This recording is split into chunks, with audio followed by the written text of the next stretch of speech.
Pertama,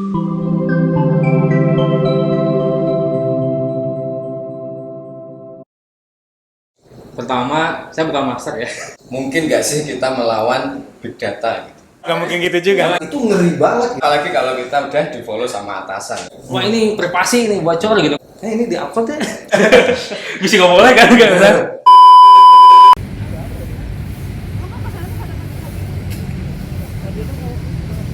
Diskon goes to Land Technopark.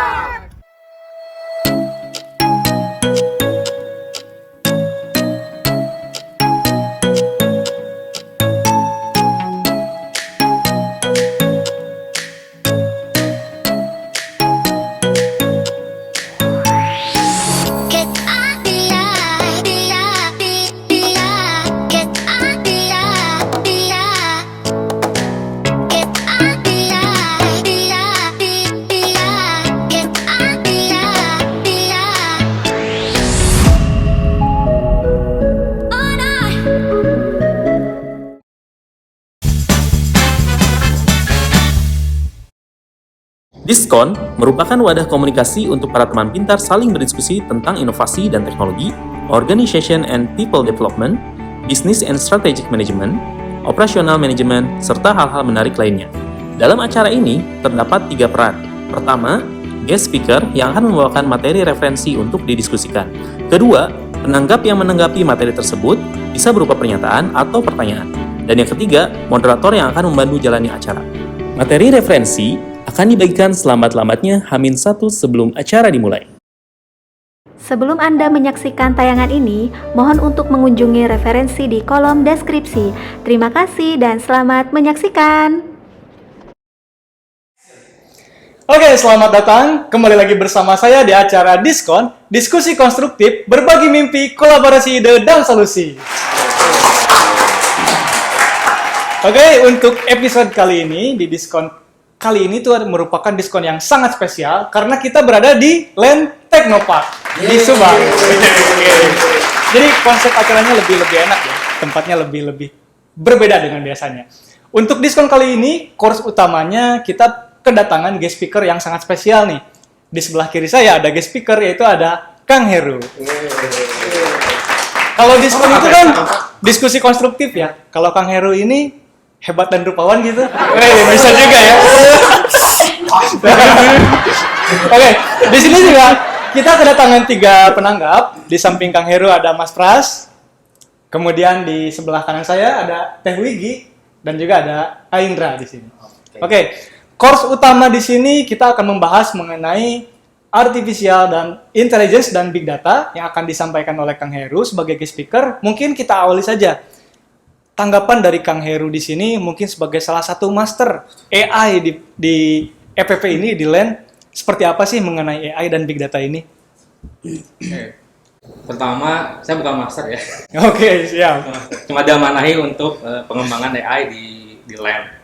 Untuk perkembangan AI ya. Untuk saat ini tuh AI itu cukup pesat.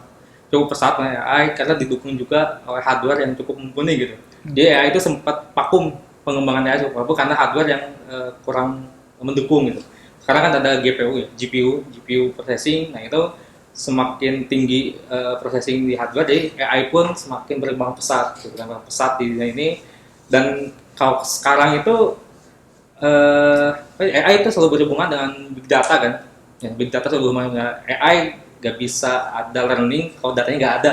Oke. Kan kalau data pun kalau nggak ada AI cuma sampah mungkin ya, datanya cuma didiamkan saja gitu pada AI. Sebuah perusahaan tidak mempunyai data, punya data tapi gak diolah nih, cuma itu gak diolah. Itu perusahaan itu kayak buta dan tuli gitu si perusahaannya. Dia gak tahu apa yang terjadi di perusahaannya gitu. Cuma tahu dapat laporan dari bawah yang belum tentu benar gitu kan laporannya. Dia gak tahu apa yang sebenarnya terjadi, realnya terjadi di perusahaan itu sendiri gitu kan. Nah itu kan di bidang pertahanan ya, karena lain kan kita mengembangkan di bidang pertahanan. Sekarang itu saya baca buku di salah satu buku gitu, dia Big Data and Smart War.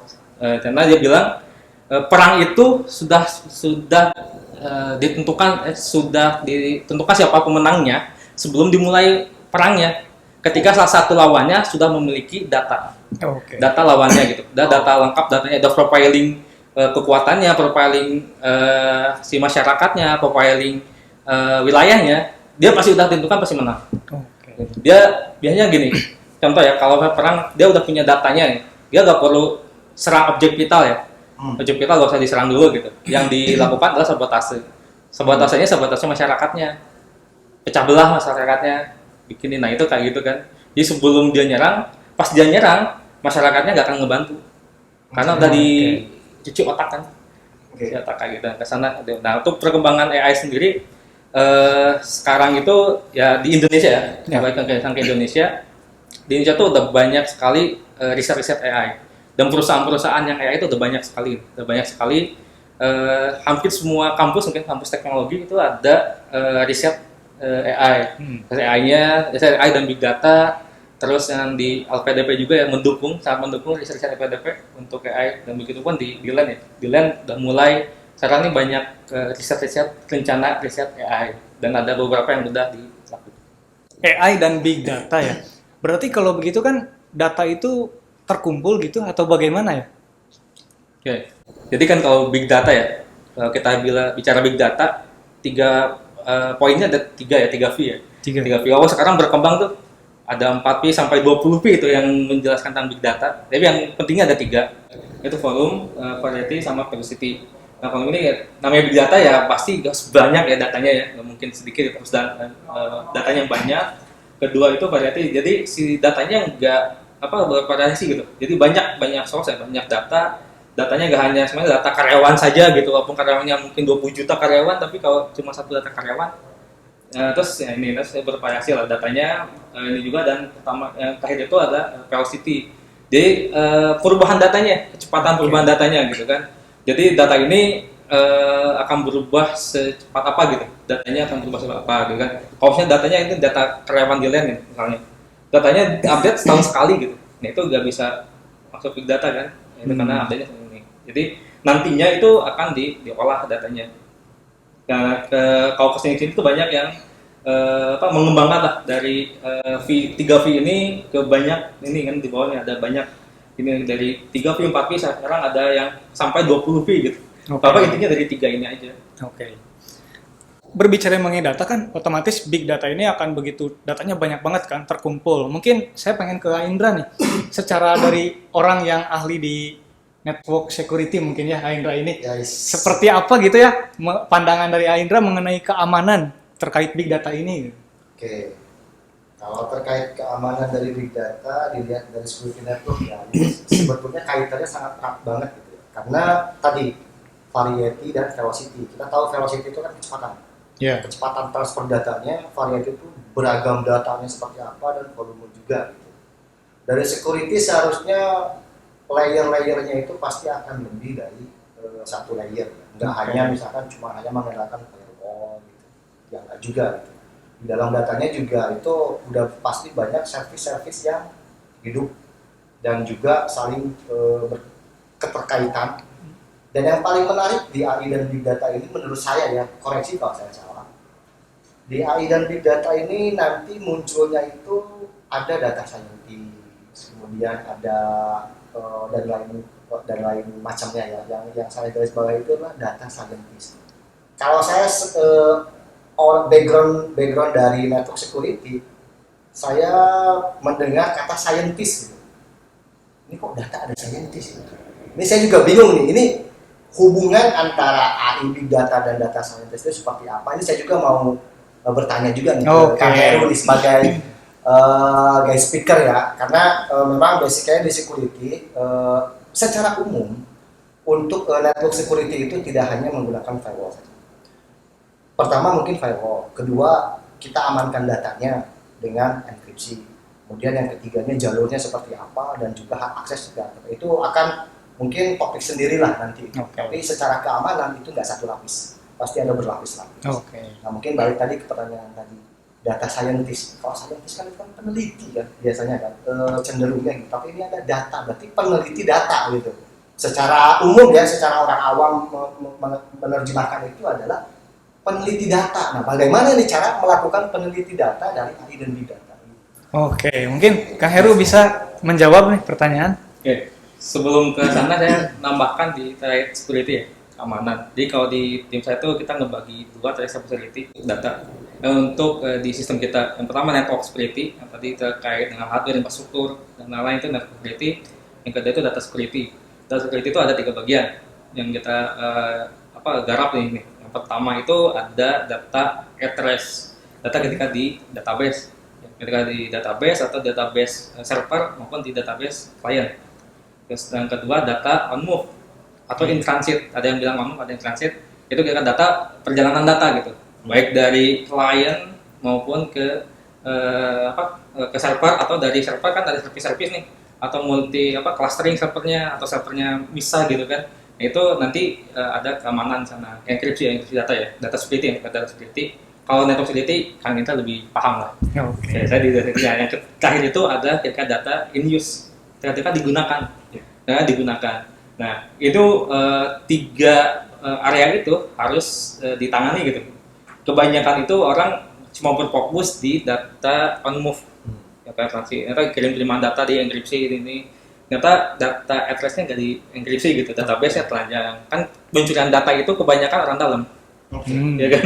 Kebanyakan orang dalam gitu, dia orang dalam ini, atau mungkin dia ada backdoor ngambil ke database-nya. Gitu, jarang banget yang nyuri data dicegat di tengah jalan tuh, nggak pernah gitu. Bahkan di database-nya kan banyak ya, kayak kasus-kasus yang udah lama tuh, yang ada ini kan datanya bocor. Ini kan ambil database tuh. Nah, datanya nggak di apa-apain gitu, ditelanjang, disimpan di database-nya. Gitu. Terus tadi balik ke data scientist ya.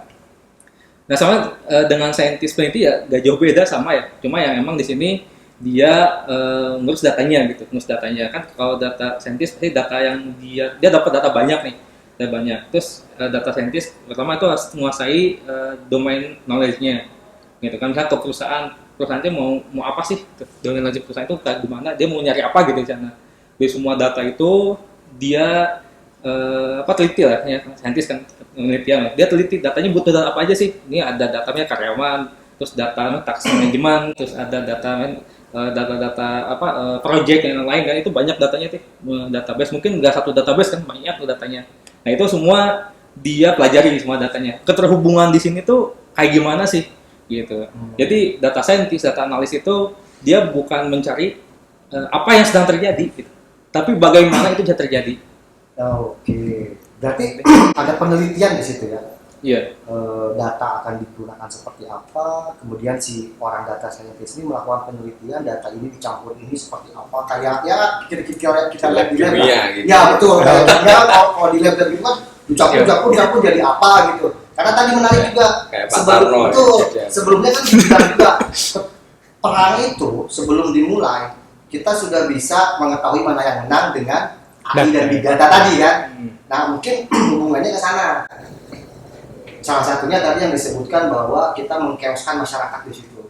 Nah, mungkin si peneliti, si data scientist itu melakukan pencampuran data. Kalau saya sih sebagai orang awam tentang masalah data scientist melihatnya ini kayak di lab gitu ya. Dicampur data A, data B, hasilnya AB, atau misalkan data B, data C, hasilnya BC, atau seperti apa gitu. Ya hingga mengeluarkan tadi informasi yang sangat dibutuhkan. Tadi gitu. Soalnya gini, kan data science ya, itu data penelitian itu kan gak hanya data scientist, ada data engineer, data analis, data arsitek kan, dan beberapa role lainnya gitu di sana. Nah, si data analis contohnya kita mau profiling, kalau di SI itu ada ekonomi intelijen, kita mau profiling ekonomi suatu negara. Oke. Mau profiling hubungannya dengan intelijen gitu. Iya, itu kan masih berhubungannya dengan informasi. Profiling tadi. Profiling. Dia profiling. Kita mau profiling nih terkait ekonomi suatu negara. Negara kan di sana gak mungkin nurunin agent ya hari. Iya. Tapi gimana behavior mereka? Oke, dia bikinlah sebuah e-commerce di negara tertentu. Semua free ongkir, diskon banyak gitu kan. Datanya semua diprofiling sama mereka, diprofiling. Ternyata di negara ini yang paling banyak itu menjual misalnya kerudung misalnya. Ini kerudung yang paling banyak. Kerudungnya jenis apa?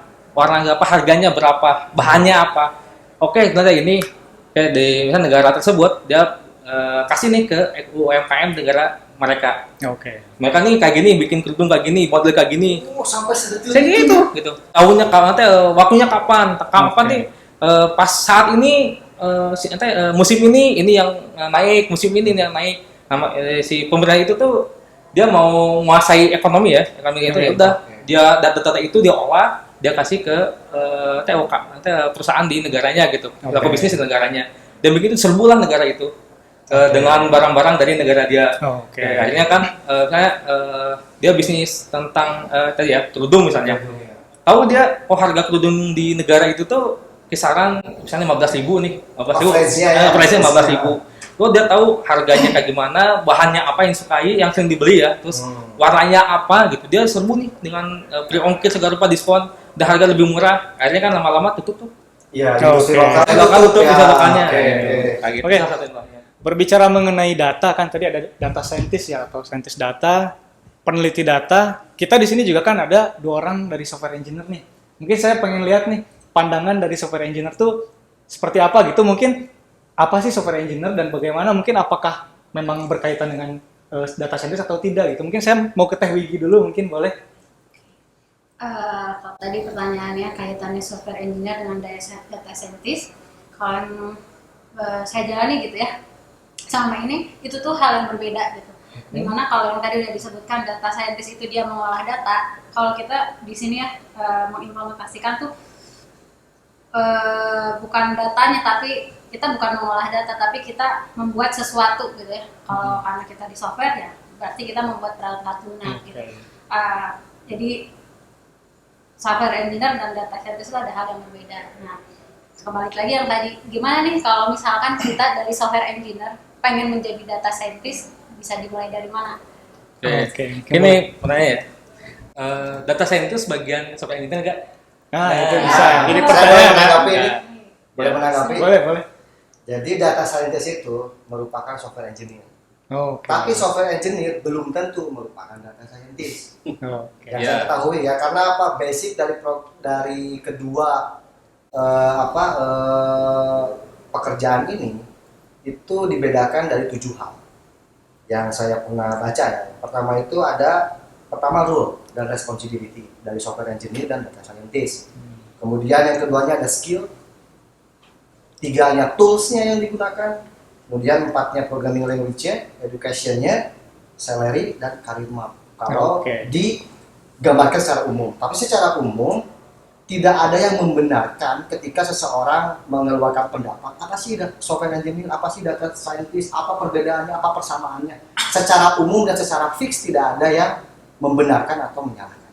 Mungkin itu tambahan dari saya. Jadi kalau scientist ini kita lihat case di beberapa perusahaan nih. Kalau dia emang ada yang dia secara umum sampai data scientist itu pasti di bawah software engineer, karena mau nggak mau kan pasti ada codingnya mereka ya. Nah, di beberapa case itu misalnya dia ada departemen software engineer, software development sama software data scientist itu dibedakan pasti, jelas ya. Kalau yang sama software development, tapi kalau dengan software engineering itu masih nyatu. Karena emang beda konsennya ya. Jadi kan kalau data science itu dihubungkan dengan datanya. Kalau software development, gimana ngebangun softwarenya kan? Data science menyajikan datanya seperti apa? Pasti kan saling berhubungan mereka. Ngebangun sistem AI pasti butuh orang software development. Mungkin data scientist ini datanya gitu, pakai Excel. Nggak ada software, nggak ada sistemnya gitu kan? Nggak mungkin kan? Jadi balik lagi ke tradisional. Tradisional kan akhirnya gitu kan? Atau di print. Kalau dari tadi ya software development dan data scientist itu kan, nah itu ada skill khusus nggak sih biar seorang software development itu bisa membangun sesuai spesifikasi yang untuk si data science tadi. Jadi nih kan ada beberapa anggapan ya bahwa software development itu naik ke data science misalnya. Itu enggak gitu. Itu mereka sama gitu kan, mereka sama. Nah, cuma kalau misalnya mau pindah bidang gitu kan, pindah kolam gitu. Saya mau pindah kolam ke data science. Nah, semua data science itu pasti butuh coding ya. Apalagi untuk data engineer itu harus expert codingnya, gitu. Harus menguasai codingnya yang ini.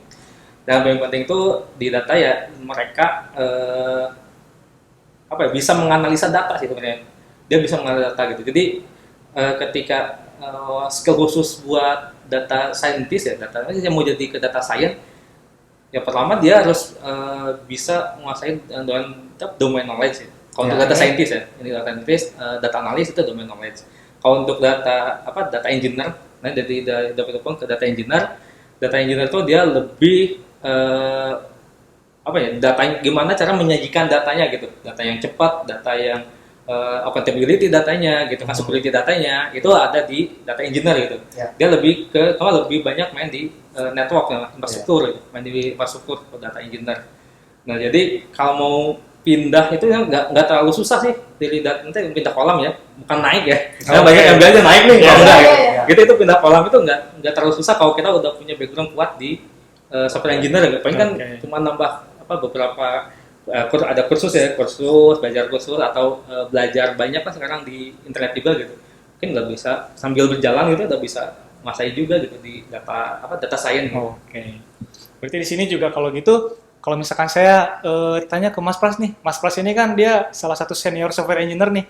Berarti kalau misalkan Mas Pras mau pindah kolam ke samping Kang Heru misalkan ke data scientist juga nggak sulit kan? Secara umur saya masih junior dibanding. Secara umur ya. Salah. Oke. Tadi kan mengenai software engineer dan juga data scientist. Mungkin saya pengen nanya sedikit ke Kang Heru terkait implementasi mungkin yang tadi kan menyinggung tuh ada salah satu proyek misalkan SII atau IIS ya. Kalau nggak salah itu Intelligent Information System ya, yang lagi digarap oleh Kang Heru dan tim, itu seperti apa sih? Jadi kalau dari kita Intelligent Information System itu dia sistem big data lah ya, karena semua data itu semua source dari beberapa sumber itu kita kumpulkan. SI ini dia melakukan pengumpulan data dari banyak source sumber ya. Jadi kan kalau sistem intelijen tuh namanya intelijen pasti prediksi ya. Dia memprediksi ke depan gitu kan. Biar kejahatan itu bisa ditangani sedini mungkin gitu. Ya, preventif ya. Ya preventif kan, preventif. Nah, di sini ada beberapa dari informasi yang kita gather, yang kita ini nggak ngopi juga nih. Cuman satu kopinya. Di sini ada human intelligence. Nah, itu emang dari agen lapangan, dari informasi orang ya, orang langsung ini. Orang, terus ada OSINT, open source intelligence. Itu dari media sosial, dari berita, dari internet lah. Yang open ya, yang open kita ambil datanya mungkin yang crawling gitu kan. Nah, itu mining. Nah, itu selanjutnya adalah geospatial intelligence. Nah, ini terkait si data-data geografis ini kan. Kita olah data vektor, raster, vektor gitu kan, itu sudah diolah datanya. Nah, ini kayak misalnya contoh ini jalur pet terpendek ya. Jalur di Google Map ya. Jalur terpendek itu satu jalur. Terus ada sign in, itu signal intelligence. Nah, ini contohnya ya mungkin lebih dekat ke IoT, signal intelligence tuh. Ke IoT kayak AIS yang kapal gitu kan, atau dari pesawat ya, IDSB ada ini. Nah, terus yang terakhir tuh imagery intelligence. Ini foto udara, aerial view. Gitu. Dia mau dari satelit, mau dari drone, mau dari UAV, ini foto dari atas itu maksudnya imagery intelligence. Nah, itu diolah datanya ship detection, vehicle detection atau apapun gitu. Karena kan tadi proyek itu Intelligent Information System ya, jadi memang mengolah data informasi selengkap mungkin gitu ya. Salah satu data gathernya seperti ini. Sebelum lanjut lebih detail, saya kalau nggak salah di sini Mas Pras pernah terlibat ya di proyek ini ya? Salah ya. Salah atau betul? Technical manager. Technical manager. Mungkin saya pengen tahu dong tanggapan dari Mas Pras yang pernah terlibat bergabung bareng gitu di proyek ini seperti apa?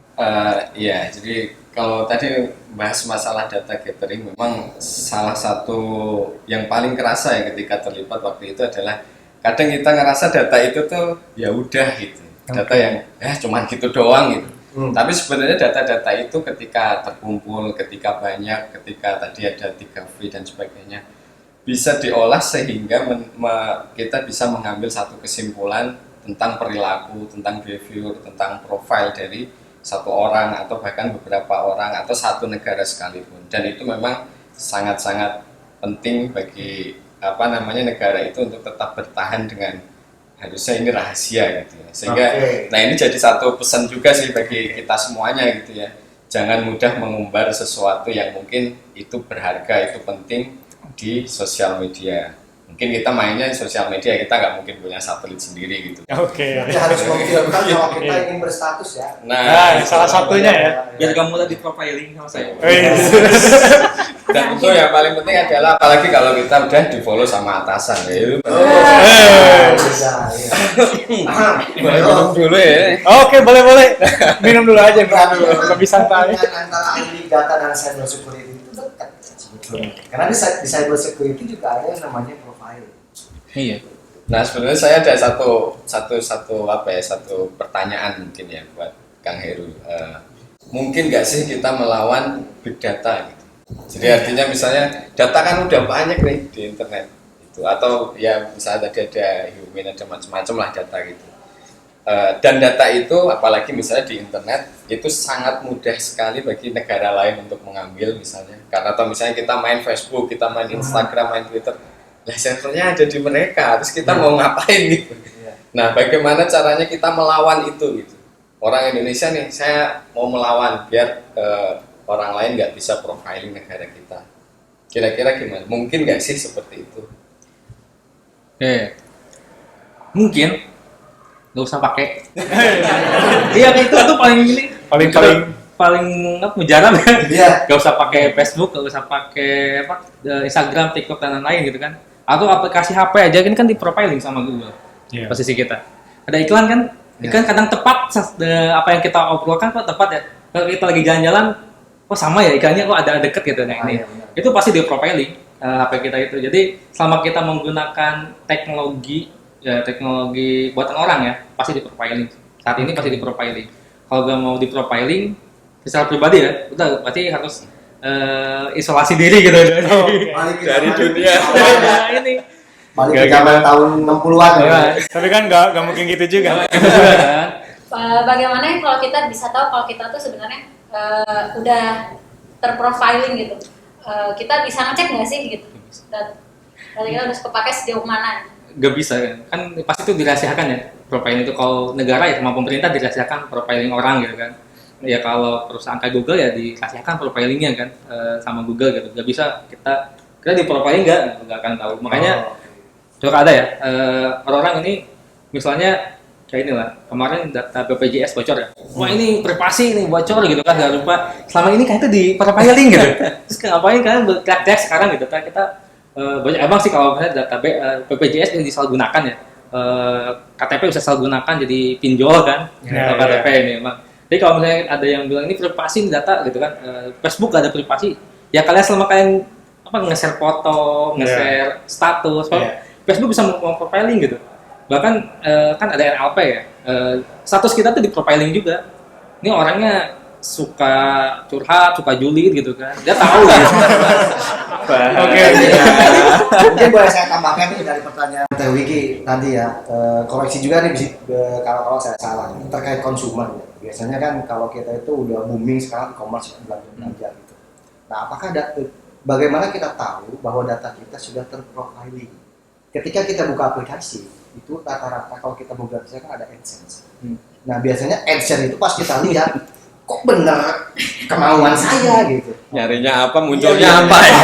Apa gitu. Nah, mungkin disitulah kita terjawab bahwa wah kita sudah terprofiling. Ya, bener-bener. Bener sih. Ya benar ya.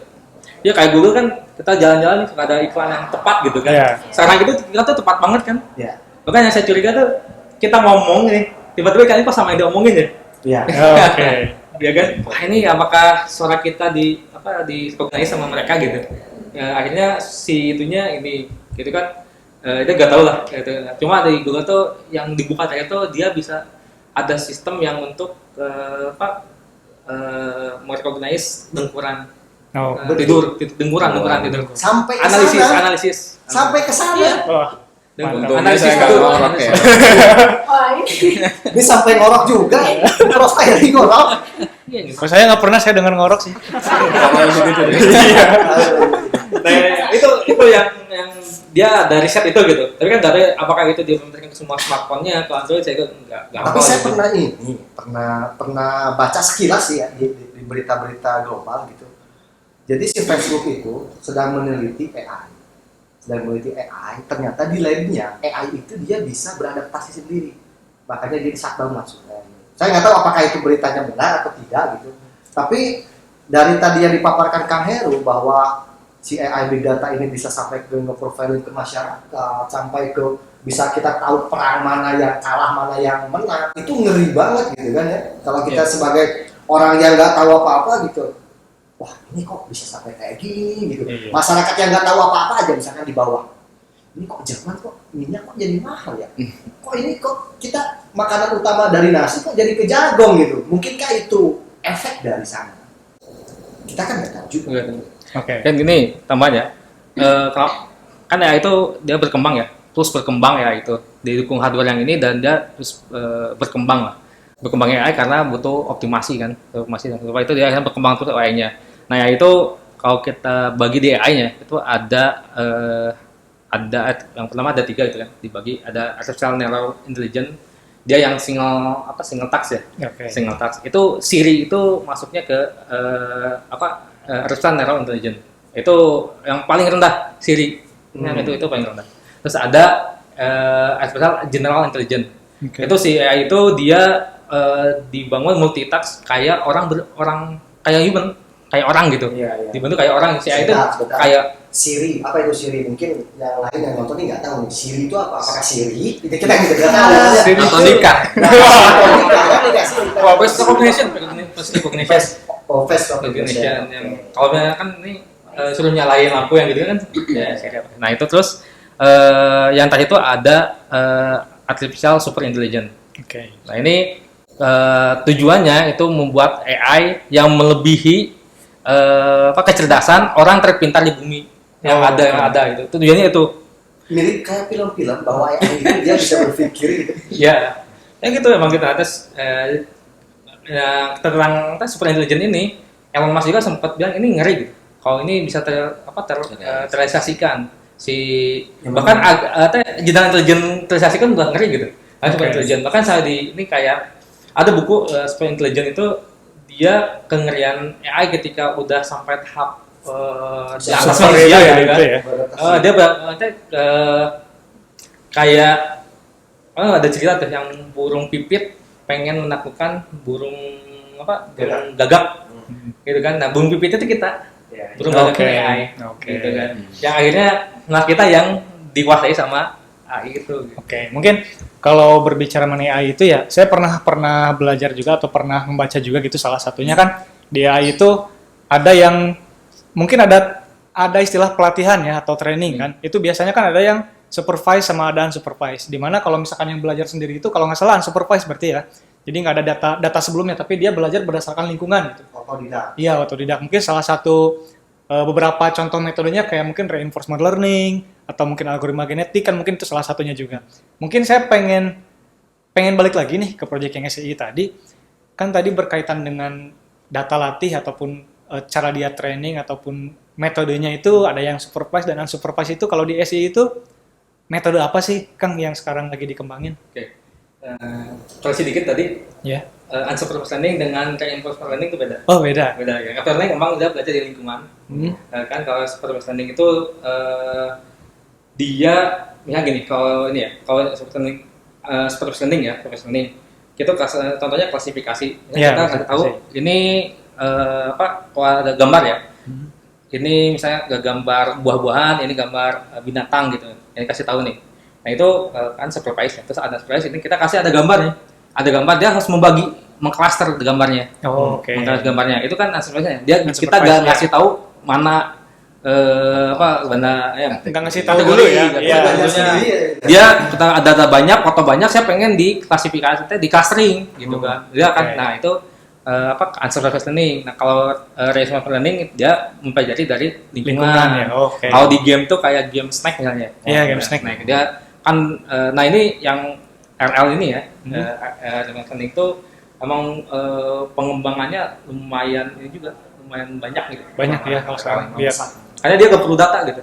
Iya, Nggak perlu data. data. Dia Cuma butuh lingkungan berarti ya. Satu contoh yang paling ini RL tuh di autonomous car. Itu pakai RL. Autonomous car. Dia kan nggak pernah ngelatih dulu kan, ngelatih. Saya mau ke Rutenya mana? Iya. Jakarta ke Bandung, saya latih dulu tampilnya nggak kan. Dia langsung belajar dari lidar sama dari View kamera. iya. Di kamera. Dan dia learning sama. Oke, paling balik ke yang tadi, yang SII nih, Hmm. metode atau teknologi yang sekarang diimplementasikan lagi dikembangin tuh, apakah ada supervise-nya atau apakah ada unsupervised-nya atau bahkan udah sampai ke yang reinforcement learning atau gimana? Kalau yang di SI itu ada yang pertama dikembangkan itu ada face recognition, itu Oke. supervised Supervise ya, learning. face recognition, oke. Face recognition. Terus kita ada untuk unsupervised itu ada mengclustering berita Oke. clustering. Jadi kita crawling data dari berita-berita ya, dari berita-berita kita ini dan kita cluster si beritanya. Itu menggunakan cluster. Dan untuk RL itu sempat mau dikembangkan di AIS untuk AIS ya, untuk anomali. Kan kita nggak punya data AIS Yeah. nih, nggak punya data AIS-nya. Saya kepikiran tuh menggunakan udah pakai RL aja gitu untuk ininya. Yang cuma banyak kendala gitu, banyak kendala di sana. Pertama itu saya searching jurnal-jurnal nggak ada yang pakai RL. Si anomali ini Susah berarti ya, lumayan. Ini cuma saya diskusi memungkinkan gitu, Iya. memungkinkan. Tapi ya itu karena riset itu di hold dulu ya, geser ke yang lain jadi nggak dilanjutin. Oke, belum. Berarti untuk saat ini udah ada yang supervise dan unsupervised tuh udah mulai diimplementasikan berarti ya di SII ini. Oke, mungkin balik ke tajuk diskon lagi nih. Tadi kan di diskon ini kita ada berbagi mimpi, kolaborasi ide, dan solusi nih. Saya pengen tahu dong, mungkin mimpi Kang Heru nih, terutama di sesuai course kali ini tuh berkaitan dengan AI dan Big Data, untuk di PTLN industri tuh kayak gimana sih? Jangan mimpi yang semalam ya. Beda lagi ya? Beda lagi. Wah, kayaknya ada cerita nih. Jangan mimpinya berdua kan? Wes. Support tadi ya. Nah, Kalau dari saya sih mimpinya kan, karena AI itu terus tumbuh kan, terus tumbuh berkembang sangat pesat. Dan mau gak mau ya kita harus ngikutin perkembangan zaman, kalau enggak ya mati gitu kan si perusahaannya. Dan satu yang berkembang sangat pesat itu di AI ya. Menurut saya sih di LAN ini yang mulai serius untuk pengembangan AI gitu kan, ya bukan saya bilang yang enggak serius ya, jadi lebih serius gitu, lebih serius untuk pengembangan AI itu sendiri Next gitu. level ya. Next level Oke. gitu. Guys, ini tentu banyak sekali apa di defense ya. Untuk pengembangan AI itu banyak sekali di defense tuh, banyak bidang lah gitu kan. Dari yang tadi ada SII, mungkin ada alutsista gitu kan. Di Indonesia kan ada kayak gimana alutsistanya. Nah itu bisa bikin AI-nya dan banyak banyak ini bidang yang bisa di Opportunity-nya banyak. opportunity-nya gitu kan. Oke, nanti kan jadi defense ID. Iya. Pameran defense. Nah ini kan defense ID, nah itu banyak sekali pasti di pengembangan AI gitu kan. Terus prospeknya juga ini banget, nah itu ada next level lah dari kan kayak kita next level dari pengembangan AI itu sendiri dari PTLN gitu di sini. Jadi kan kalau di PTLN ini baru ya untuk AI dan Big Data nih, baru mungkin di TRDC juga baru nih untuk konsep kan. Untuk pengembangan ya saya nggak tahu sih, mungkin selain di proyek saya ada yang ngembangin AI juga, mungkin kan belum tahu. Nah ini pertama si SDM-nya, SDM-nya kita harus benar-benar meningkatkan SDM di bidang data science gitu kan. Kalau di bidang software engineering udah teruji gitu. Data science tadi ya. Data science ya, di data science kan ada beberapa role ya, data science itu. Nah itu harus ditingkatkan, si SDM-nya harus dibentuk kan, SDM-nya gitu. Kita nggak mungkin bisa sih kita langsung nge-hire yang pro gitu kan, tapi kan gajinya lumayan tuh. Iya. Oke. Ya takutnya tadi kan pindah kolam itu bukan pindah karena kita sendiri, tapi dijolongin gitu. Gak enak juga kan ya. Tapi saya menarik nih, saya justru mau bertanya seperti ini. Sebetulnya masalah salary, data science dan software engineer, kita tahu bahwa data science itu salah satu bagian dari software engineer. terkait salary, kenapa kok data saya lebih besar daripada software engineer? Wah. Nah, ini- Nanti pada mau pindah. Enggak, Karena Pindah kolam nanti. karena gaji yang Nyari kolam. lebih besar ya, maka orang mulai dari seperti lupa nanti pindah ke data science gitu kan, naik ke data science gitu. Ya ada yang beranggapan gitu. Karena mungkin gini, sekarang itu yang sedang banyak dicari gitu data science kan, sedang banyak dicari data science. Si datanya udah banyak kan record gitu, tapi gak diolah gitu, analisis. Iya. Jadi banyak supply and demand-nya gak sinkron gitu. Oke. Nggak sinkron. Jadi harga salary. Ada minyak kali ya. Salary-nya. Ibu-ibu biasa. Jadi sebenarnya si orang di bidang data science memang beberapa lebih besar ya, lebih besar daripada software engineer. Nah, kalau software engineer juga kalau dibandingin di Google software engineer sama data science nggak juga beda sih Sebenarnya harganya. karena memang kebutuhannya banyak, jadi wajar harganya naik. Naik. Oh, Iya. tadi Ya kayak supaya platform demand-nya ya. ada ini. Salah satu teknologi platform kalau software engineer kan misalkan platform dia bikin bahasa pemrograman di Java misalkan ya platformnya ya A gitu. Kalau data science kan dia mengolah data, berarti banyak platform. Iya, kan kayak gini kamar E-commerce, oke. kan bikin aplikasi, terus gratis aplikasinya, terus dia mau nyari apa keuntungannya Nah, di aplikasi itu kan. Dia sekarang masih bakar uang kan, emang masih bakar uang, tapi ada ada Satu yang momen. ada yang dicari lah, dia pasti ada yang dicari, terus ada yang keuntungan yang mau dia kejar kan, yaitu di olah datanya gitu kan. Olah data ini yang jadi, kalau sekarang sebenarnya data kan new oil ya. Oke. Minyak baru kan si data ini. Nah, itu Ya. si data ini jadi berharga gitu di sini. Oke, baik. Berarti kalau gitu, kalau saya tarik mungkin satu benang merah ya, mungkin mimpi dari Kang Heru ini di PT Line Industri ini udah pengen coba nih implementasiin AI nih di PT Line Industri ini gitu, kayak lebih apa ya, lebih dalam lagi lah implementasiinnya, lebih serius lagi mungkin gitu ya. Nanti tadi salah satu sarannya diperkuat di infrastrukturnya, diperkuat di SDM-nya dan juga lainnya gitu mungkin ya. Kalau saya tanya ide mungkin Kang, ide kecil yang mungkin konkret dan mungkin bisa diimplementasiin dalam waktu dekat mungkin di PT Line Industri itu dari Kang Heru Itu apa ya? aplikasi gitu. Ya mungkin aplikasi biar lebih konkret gitu ya. Oke, yang sedang ya. Ini kembali sih yang sedang Oke, nggak dikerjakan. masalah, Pasti yang sedang dikerjakan. Yang pertama itu sama ada dua tim saya yang dikerjakan.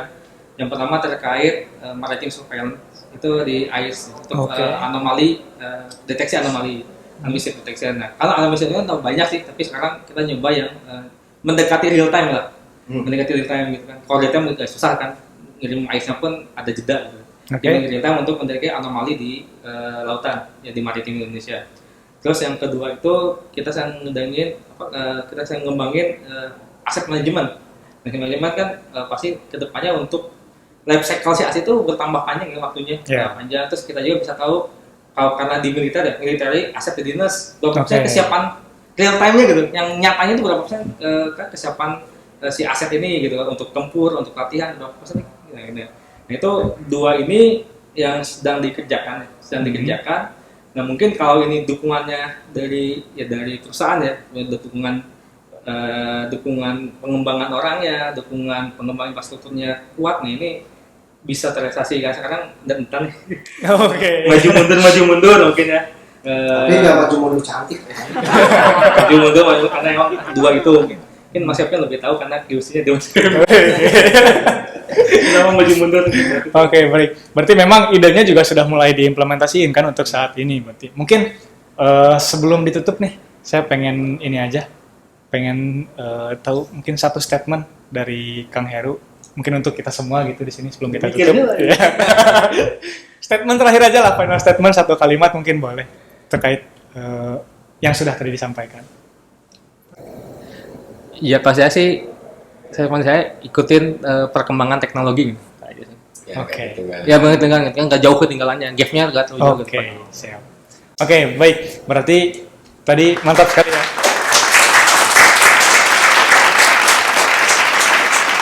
Kalau gitu berarti untuk diskon kali ini kita cukupkan untuk pemaparan ataupun diskusinya juga. Di sini mungkin tadi kalau boleh saya simpulkan untuk mengenai AI dan big data tadi, di PT Line Industri sendiri saat ini sudah mulai diimplementasikan bersama masternya dari Kang Heru, mungkin bersama timnya, dan kita terus dukung supaya terus berkembang.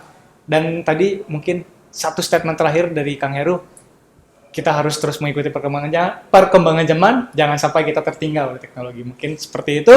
Di sini saya dan Haji Fuadi, terima kasih. Sampai berjumpa kembali di diskon episode berikutnya. Assalamualaikum warahmatullahi wabarakatuh. Waalaikumsalam.